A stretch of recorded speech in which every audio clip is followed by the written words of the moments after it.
Hello friends, psychological study channel में एक बार फिर हम आपका स्वागत करते हैं। ये साइकेट्रिक और साइकोलॉजिस्ट में क्या डिफरेंस है? बहुत सारी कन्फ्यूजन्स है लोगों को इन दोनों पर्सनालिटीज़ को लेकर। इतनी कन्फ्यूज़न है कि वो अपनी प्रॉब्लम्स को छोड़कर गलत लोगों की सलाह लेते हैं और बहुत समय तक परेशान होने के बाद सही लोगों तक पहुंच पाते हैं। बोलते हैं कि यदि आपने सही डॉक्टर चुन लिया तो आपका आधा ट्रीटमेंट तो वैसे ही हो जाता है। तो आज मैं आपको बताने वाली हूँ कि एक साइकोलॉजिस्ट और साइकेट्रिक में क्या डिफरेंस है। मैं हूँ डॉक्टर ममता सिंह। तो इससे पहले मैं आपको बताऊँ कि डॉक्टर्स में यानी साइकेट्रिक और साइकोलॉजिस्ट इन दोनों डॉक्टर्स में क्या डिफरेंस है। सबसे पहले आपको मेरे इस वीडियो को लाइक एंड शेयर करना है और अगर आप पहली बार मेरा वीडियो देख रहे हैं तो प्लीज़ सब्सक्राइब करना न भूलें। ये वीडियो एक बेसिक वीडियो है जिसमें हम आपको बताएंगे कि साइकेट्रिक और साइकोलॉजिस्ट में क्या डिफरेंस है। बहुत से लोग कंफ्यूज रहते हैं, साइकेट्रिक को साइकोलॉजिस्ट कह देते हैं और साइकोलॉजिस्ट को साइकेट्रिक।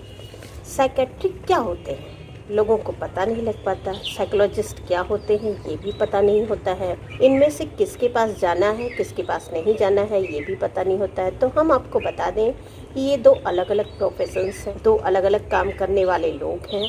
तो बता दें कि जो साइकेट्रिक्स होते हैं वो मेडिकल डॉक्टर्स होते हैं जो पहले एमबीबीएस करते हैं, उसके बाद पीजी या फिर एमडी करते हैं और जिनकी स्पेशलाइजेशन मेंटल हेल्थ डिसऑर्डर होती है। ये बेसिकली उन डिजीज़ को ट्रीट करते हैं जो कि बहुत सीवियर होते हैं, जैसे ओसीडी है, बाइपोलर डिसऑर्डर है, साइकोसिस, स्किज़ोफ्रेनिया है। इनकी जो स्पेशलाइजेशन जो है वो सेक्सुअल या एडिक्शन प्रॉब्लम से रिलेटेड भी हो सकती है। ये ऐसे डॉक्टर्स हैं जो मेडिसिन प्रेस्क्राइब कर सकते हैं और ये जो मेडिसिन प्रेस्क्राइब करते हैं वो बहुत ही जल्दी और अच्छा रिजल्ट देते हैं। यानी कि आप सर्जन के पास जाते हो, फिजिशियन के पास जाते हो, बेसिकली डॉक्टर्स के पास जाते हो, वैसे ही साइकेट्रिक भी होते हैं जो मेंटल इलनेस को ठीक करते हैं, जो मानसिक बीमारियां हैं उनको ठीक करते हैं। किसके बेसिस पर? दवाइयों के बेसिस पर, साथ ही काउंसलिंग के बेसिस पर या दोनों ही के बेसिस पर। ये जो साइकेट्रिक होते हैं वो दोनों ही चीज़ कर सकते हैं। आपको आपकी प्रॉब्लम के लिए मेडिसिन भी प्रोवाइड कर सकते हैं और आपकी काउंसलिंग भी कर सकते हैं। और जो साइकोलॉजिस्ट होते हैं वो दूसरे कोर्सेज किए होते हैं, बीए एमए होता है, एमफिल होता है, पीएचडी होता है, एमएससी इन साइकोलॉजी होता है, जो ये सब 12th साइंस के बाद ये कोर्सेज कर सकते हैं या फिर आर्ट्स के बाद भी कर सकते हैं। साइकोलॉजी एक अलग सब्जेक्ट होता है, जो जिसकी स्टडी करेगा उस तरह का साइकोलॉजिस्ट बन सकता है। और साइकोलॉजिस्ट जो काम करते हैं उसमें बेसिकली साइकोथेरेपी आती है, उसमें टेस्टिंग आती है, क्लिनिकल साइकोलॉजिस्ट जिसे बोलते हैं, अलग अलग तरह के आईक्यू टेस्ट, पर्सनालिटी टेस्ट वगैरह। ये जो टेस्टिंग का डिपार्टमेंट है वो साइकोलॉजिस्ट ही देखते हैं।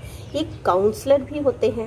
साइकोलॉजिस्ट काउंसलिंग भी करते हैं, थेरेपी भी करते हैं, टेस्टिंग भी करते हैं, बट मेडिसिन प्रोवाइड नहीं कर सकते। अगर आपको कोई मेंटल डिजीज़ है तो और बहुत ज़्यादा प्रॉब्लम्स हो रही है तो मेडिसिन की आवश्यकता होती है, तो वहाँ पर साइकेट्रिक ही मेडिसिन दे सकते हैं, साइकोलॉजिस्ट नहीं दे सकते। साइकेट्रिक यानी कि ये जो डॉक्टर होते हैं उनका जो time of duration seen the client होता है वो कितनी देर एक पेशेंट को देख सकते हैं, वो साइकोलॉजिस्ट के कंपैरिजन में थोड़ा सा कम होता है। जितने भी साइकेट्रिक होते हैं वो यूजुअली 15 to 20 मिनट्स देखते हैं एक क्लाइंट को, लेकिन हम अगर साइकोलॉजिस्ट की बात करें तो साइकोलॉजिस्ट का जो टाइम होता है या जो काम करने का तरीका होता है वो दवा से रिलेटेड नहीं है। कोई भी साइकोलॉजिस्ट दवा नहीं लिख सकता। साइकोलॉजिस्ट का एक टाइम ड्यूरेशन है वो 45 to 50 मिनट्स का हो सकता है।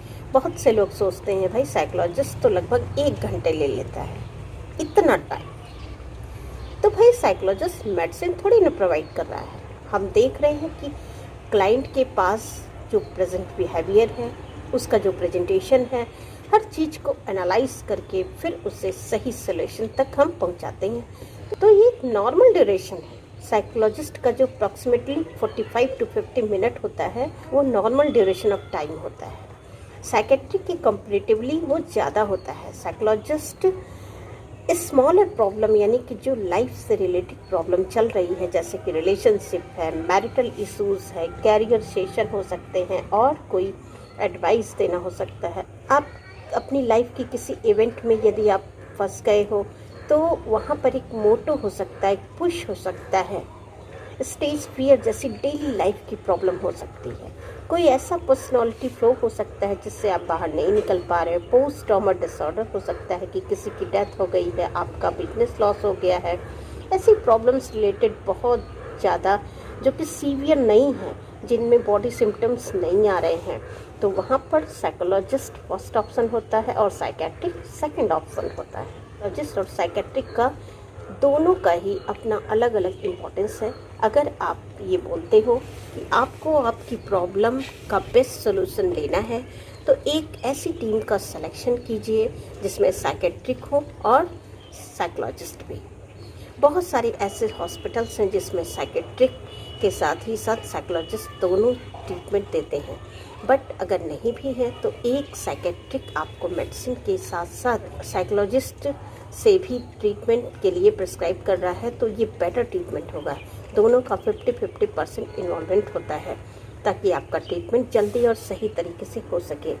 वो बेस्ट सोल्यूशन होता है। जैसे सीवियर प्रॉब्लम हो गई, OCD, सिजोफ्रेनिया, पैरानॉइड डिसऑर्डर्स इत्यादि, तो ऐसे में साथ साथ आपका ट्रीटमेंट कोर्स भी चलता रहेगा, मेडिसिन भी टाइम टू टाइम चलेगी और आप मेडिसिन के साथ साथ काउंसलिंग और साइकोलॉजिस्ट का भी हेल्प लेते हैं तो वो भी आपको बहुत अच्छी तरीके से आपकी प्रॉब्लम को सॉल्यूशन तक ले जाएगा।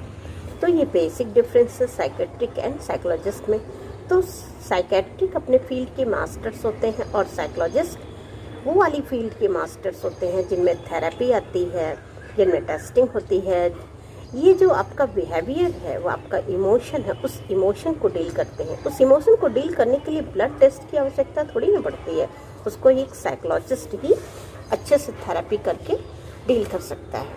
आपको बता दें कि साइकेट्रिक भी काउंसलिंग कर सकते हैं, थेरेपी कर सकते हैं, लेकिन वो नहीं करते हैं।